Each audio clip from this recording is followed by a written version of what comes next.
প্রিয় বন্ধুরা, আপনাদেরকে স্বাগতম নতুন আরেকটি ভিডিওতে। তো আজকে আমরা দেখব একটা রকেট হচ্ছে পৃথিবীর বুকে থেকে পৃথিবীর বাইরে কিভাবে চলে যায়, সেই রকেটটা আবার হচ্ছে পৃথিবীতে কিভাবে ফেরত আসে, সব কিছু আমরা আজকে এই ভিডিওর মধ্যে দেখব।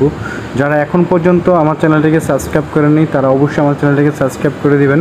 তো এরকম নিত্য নতুন ভিডিও পেতে আমার চ্যানেলের সাথেই থাকুন। এখন হচ্ছে রকেটটা পৃথিবীর সম্পূর্ণ বাইরে চলে গেছে। পৃথিবীর এক পাশ থেকে অন্য পাশে ঘুরতেছে রকেটটা। তো পৃথিবীর এক পাশ থেকে যখন অন্য পাশে রকেটটা ঘোরানো শেষ, বা তার চক্রবৃদ্ধার আকারে যে ঘোরাটা ছিল তার ঘোরাটা শেষ হওয়ার পরে রকেটটা যখন আরও শূন্যের দিকে চলে যাচ্ছে, পৃথিবীর বাইরের দিকে, সম্পূর্ণরূপে পৃথিবীর বাইরে চলে গেছে রকেটটা। এখন এই রকেটটা যখন পৃথিবীর বাইরে চলে যায়, এই রকেটটা হচ্ছে পৃথিবীর বাইরে থেকে ফেরত আসে কীভাবে দেখুন বন্ধুরা। খুবই চমৎকারভাবে তার একটা কন্ট্রোলিং থাকে, সেই খুব চমৎকারভাবে এই রকেটটা ফেরত চলে আসে পৃথিবীতে। আবার এখন ছিল পৃথিবীর বাইরে এতক্ষণ, এখন পৃথিবীর ভিতরের দিকে হচ্ছে আবার ঘুরে ঘুরে পৃথিবীর দিকে চলে আসবে।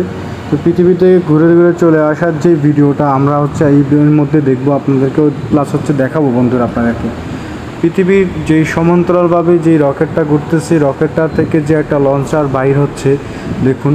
এই লঞ্চারটা হচ্ছে পৃথিবীর বাইরে রয়ে যাবে, আর যে বাকি অংশ যেটুকু আছে ওটা পৃথিবীর ভিতরে চলে আসবে, বা এটা ভূপৃষ্ঠে চলে আসবে। এটার হচ্ছে গ্র্যাভিটির কারণে, প্লাস হচ্ছে এটার হচ্ছে যে কন্ট্রোলিং দেওয়া আছে, এর যে প্রোগ্রামটা দেওয়া আছে সেটার কারণে এটা পৃথিবীর বুকে চলে আসে, ফেরত চলে আসে। এটা হচ্ছে একটা সেফ জোন আকারে চলে আসে।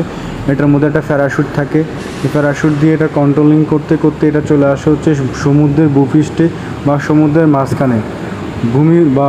ভূমিতে ফেলে না, কারণ হচ্ছে যাতে এটা মানুষের ঘর বাড়ি যাতে নষ্ট না হয়, পরিবেশ যাতে দূষণ না হয়, এটা সম্পূর্ণ হচ্ছে নিচের দিকে নেমে আসে, সমুদ্রের মধ্যে ফেলানো হয় এটাকে, যাতে মানুষের জীবন, মানবদেহের জীবনগুলো খুব ভালো থাকে, আশেপাশে যাতে কোনো ক্ষয়ক্ষতি না হয় সেদিক বিবেচনা করে এই রকেটের যেই বাকি অংশটুকু এটা সমুদ্রের ভূপৃষ্ঠে চলে আসে, বা কন্ট্রোলিংয়ের মাধ্যমে এটা নিয়ে আসা হয়। এ হচ্ছে একটা অসাম একটি রকেট লঞ্চার ভিডিওটা ভালো লাগলে অবশ্যই আমার চ্যানেলটিকে সাবস্ক্রাইব করে দিবেন। এরকম ভিডিও পেতে আমার চ্যানেলের সাথেই থাকবেন।